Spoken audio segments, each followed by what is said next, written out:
Nous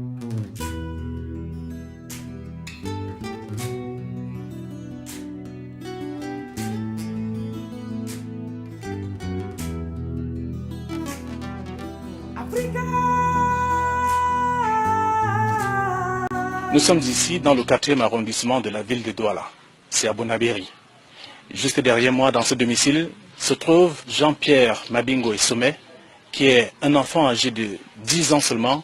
Il est élève en classe de première pour une série scientifique, c'est-à-dire la série C.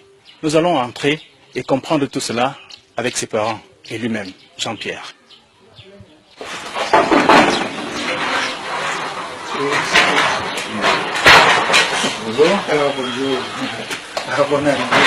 Le jeune homme qui traite l'équation de mathématiques à notre arrivée est présenté par des tiers comme un enfant surdoué. Son papa décèle ses qualités alors qu'il est âgé de 2 ans et demi seulement. À l'âge de 2 ans et demi, 3 ans, il connaissait déjà toutes les tables de multiplication. Donc à 3 ans, 4 ans, il me calculait déjà la surface du cercle. Il me faisait déjà des dictées. Je lui parle par exemple de la conjugaison de l'imparfait, il me parle du plus que parfait. Dans ce cas, quand j'ai un enfant devant moi comme ça, j'essaie de mettre un peu la barre plus haut. Et c'est justement à cet âge que l'enfant est reçu à la petite section. Seulement, ses prouesses impressionnent les maîtresses qui décident alors de l'envoyer à la grande section le trimestre d'après. Il se retrouve à la maternelle pour avancer à... Il était au début de la grande section. Il ne finit pas l'année. Le petit Jean-Pierre, né avant terme, a vu le jour en mai 2006. Son intelligence l'a amené à fréquenter 2 à 3 classes par an. Il obtient son certificat d'études primaires à l'âge de 5 ans et demi, en classe de cours moyen première année, et ceci dans les conditions un peu difficiles à cause de son jeune âge. Mais les responsables en charge de l'éducation finissent par lui accorder une autorisation spéciale. L'âge que je présente, 5 ans, 4 ans et demi, 5 ans, ils ne peuvent pas accepter. J'ai insisté. Et après un test, ils ont vu qu'ils peuvent accepter, mais avec une occupation spéciale. Durant son parcours scolaire, à la maison comme à l'école, le 3e enfant des 4 que compte la famille Mabingo a toujours impressionné son entourage et pire encore ses enseignants. On donne une épreuve, il y a une erreur dans l'épreuve.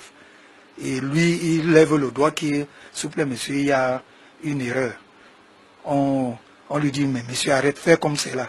C'est après qu'on découvre qu'il y a l'erreur. Le petit Jean-Pierre est resté constant jusqu'ici. À la maison, ses distractions sont reparties. Peu de temps pour le jeu et le reste consacré à l'étude. Je suis le plus jeune de ma classe. J'apprends le matin, toute la soirée, je suis libre. Je ne vais pas jouer au ballon, je ne vais pas jouer au ludo, je joue à l'ordinateur. Les ordinateurs, Jean-Pierre dispose de 2. Pour avoir choisi la série C, les mathématiques restent son quotidien. Il les explique en toute simplicité. Ici, quand on veut calculer U0, c'est égal à 3 facteurs de U0, facteur de 0 au carré. Comme 0 au carré, c'est 0. Comme 0 au carré, c'est 0. 0 fois 3, ça nous donne 0. Moins 1, ça nous donne U0 égale à moins 1. Notons par ailleurs que cet adolescent a eu son BEPC à l'âge de 8 ans. La seconde et la première C sont des classes qu'il a bravées sous le régime normal. Aujourd'hui en classe de première C, son vœu principal est de décrocher son baccalauréat avec mention et d'occuper la place du plus jeune bachelier au Cameroun à 12 ans au pire des cas. Parce que moi j'ai mon BEPC et j'ai fait aussi la seconde. Je vais avoir mon promoteur avec une bonne mention. Le caractère intellectuel des enfants de cette famille n'est pas à négliger. La sœur cadette de Jean-Pierre, âgée de 8 ans seulement, est en classe de 5e. C'est ici que s'achève ce reportage qui nous a permis de découvrir qui est exactement Jean-Pierre. Ses camarades l'appellent Pythagore parce qu'il maîtrise la mathématique. Il est en classe de première C. Innocent Abega, Flavien Ndongo, Equinox Télévision.